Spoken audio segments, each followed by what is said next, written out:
Hello, मेरा नाम सजाग शेटा है। मैं R&D और आफ्टर सेल सपोर्ट को लीड करता हूँ वाइट लाइन के अंदर। तो पहला एक फीचर ये है कि आप स्मार्ट स्विचेस के अंदर 2-वे फंक्शनैलिटी यूज़ कर सकते हो। 2-वे फंक्शनैलिटी होती क्या है? अगर आपके घर के अंदर कोई स्टेयरकेस है और वहाँ पे आपको ऐसी रिक्वायरमेंट है कि जब आप स्टेयरकेस ऊपर चढ़ रहे हो तब आपको कोई लाइट ऑन करनी है और ऊपर जाके वही लाइट को आपको ऑफ करनी है, तो आप यही सेम चीज़ 2-वे फंक्शनैलिटी के हिसाब से स्मार्ट स्विचेस के अंदर यूज़ कर सकते हो। जैसे कि कोई भी एक अप्लायंसिस को या कोई भी एक लाइट को दो अलग अलग जगहों से कंट्रोल करना हो तो 2-वे फंक्शनैलिटी यूज़ होती है। तो ये 2-वे फंक्शनैलिटी के लिए ऐसा ज़रूरी नहीं होता है कि दोनों जगह पे स्मार्ट स्विचेस होना चाहिए या दोनों जगह पे वाइट लाइन का ही स्मार्ट स्विचेस होना चाहिए। आपको अगर घर के अंदर 2 हिस्से हैं जहाँ पे एक हिस्से के अंदर आपकी वाइट लाइन की स्मार्ट स्विचेस लगी हुई है और दूसरे हिस्से के अंदर नॉर्मल टिकटॉक स्विचेस लगी हुई है, फिर भी आप दोनों के बीच में कम्युनिकेशन करा के 2-वे फंक्शनैलिटीज़ को आप यूज़ कर सकते हो। वाइट लाइन अपनी टच डिस्प्ले के अंदर ड्यूल लाइट इंडिकेशन भी दे रहा है, जिससे ये पता चलता है कि कौन सी लाइट ऑन है और कौन सी लाइट ऑफ कंडीशन के अंदर है। और अगर आपको वही माइक्रो एलईडीज़ जो एलईडी डिस्प्ले के अंदर मौजूद है, वो माइक्रो एलईडीज़ को अगर आपको टर्न ऑफ करनी है जब आप रात को सो रहे हैं और अगर आपको वही लाइट चुभ रही है, तो आपको वो लाइट को भी बंद कर सकते हैं और डिस्प्ले को म्यूट मोड पे लेके जा सकते हैं। वाइट लाइन अपनी टच डिस्प्ले के अंदर कैपेसिटिव टच टेक्नोलॉजी दे रही है, जबकि वही सेम टेक्नोलॉजी आपके स्मार्टफोन के अंदर यूज़ हो रही है और एनी एंड्रॉयड और iOS फ़ोन के अंदर यूज़ हो रही है। अगर हम बात करें रिमोट के फीचर्स के बारे में, तो रिमोट के अंदर आपको काफ़ी सारे फीचर्स है जो आप उसको मल्टीपल यूजेस में ले सकते हैं। जैसे एक फीचर हो गया असाइन का फीचर। असाइन का फीचर के अंदर होता क्या है, जैसे कि टच पैनल के अंदर अगर कोई भी स्विच को रिमोट के कोई भी बटन के अंदर अगर आपको असाइन करनी है तो वो यूज़र खुद असाइन कर सकता है। वो असाइनिंग का यूज़ कहाँ पे होता है? अगर आपका पर्पज़ ऐसा है कि मुझे पूरा घर एक ही रिमोट से चलाना है, मुझे मल्टीपल रिमोट्स नहीं रखने हैं, तो आप ये असाइनिंग का फीचर यूज़ करके आपको पूरा घर रिमोट से कंट्रोल कर सकते हैं।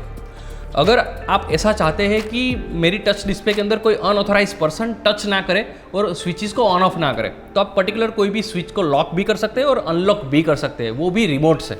अगर आपके घर के अंदर जो आपने फ़ैन लिया हुआ है वो अगर वाईफाई वाला फ़ैन है या ब्लूटूथ वाला फ़ैन है या तो फिर वो रिमोट वाला फ़ैन है, तो वो फ़ैन के अंदर आपको अलग से रेगुलेटर लगाने की ज़रूरत नहीं होती है। तो वो सिनेरियो के अंदर अगर आपके घर के अंदर स्मार्ट स्विचेस है और वो भी फ़ैन वाली स्मार्ट स्विचेस है, तो उसके अंदर आप रेगुलेटर को भी लॉक कर सकते हैं। वहाँ पे आप फ़ैन की स्विच को ऑन ऑफ की तरह भी यूज़ कर सकते हैं। आपको अगर कोई स्मार्ट स्विचेस के अंदर कोई रीसेट वगैरह करना है, कोई फैक्ट्री रीसेट करना है, फिर भी आप रिमोट से उसको फैक्ट्री रीसेट कर सकते हो, जबकि वो फंक्शनैलिटी क्या करेगी, डिस्प्ले को फैक्ट्री रीसेट मोड पे लेके जाएगी, वहाँ पे उनके सारे फीचर्स रीसेट हो जाएंगे, राइट। और इसके अंदर और एक फीचर्स जो है जो आप यूज़ करना चाहोगे, जो सीन जनरेशन का फीचर। अगर आपकी कोई ऐसी ख्वाहिश है कि जब मैं रूम के अंदर एंटर होता हूँ तो मैं रूम रिमोट में से एक ही बटन प्रेस करूँ और मल्टीपल लाइट्स चालू हो जाए, फ़ैन भी कोई लेवल पे चालू हो जाए, एसी भी चालू हो जाए, तो यस, आप यही सेम चीज़ एक सीन बना के उसको असाइन कर सकते हैं रिमोट के कोई भी बटन के अंदर। तो जब भी आप घर के अंदर एंटर होगे या कोई रूम के अंदर एंट्री करोगे और वही एक बटन प्रेस करोगे तो मल्टीपल लाइट्स एक साथ चालू हो जाएगी, जो भी आपने सीन सेट किया होगा वही बटन पे वो चालू हो जाएगी। तो ये हो गया जनरल रिमोट के फीचर्स।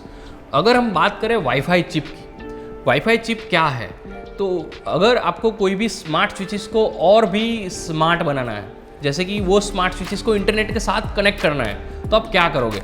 वाइट लाइन एक इंटेलिजेंट चिप प्रोवाइड कर रहा है जिसका नाम है wifi chip.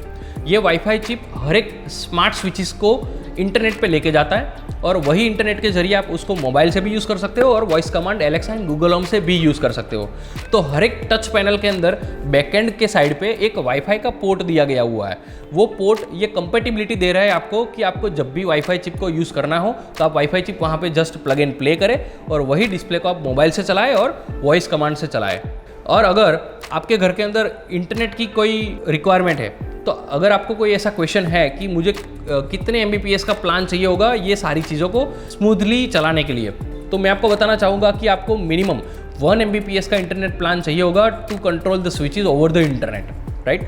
Now if you have any query or questions regarding any technical guidance or any technicality in our product, then you can contact us through the mail or through any other Google contacts. Thank you.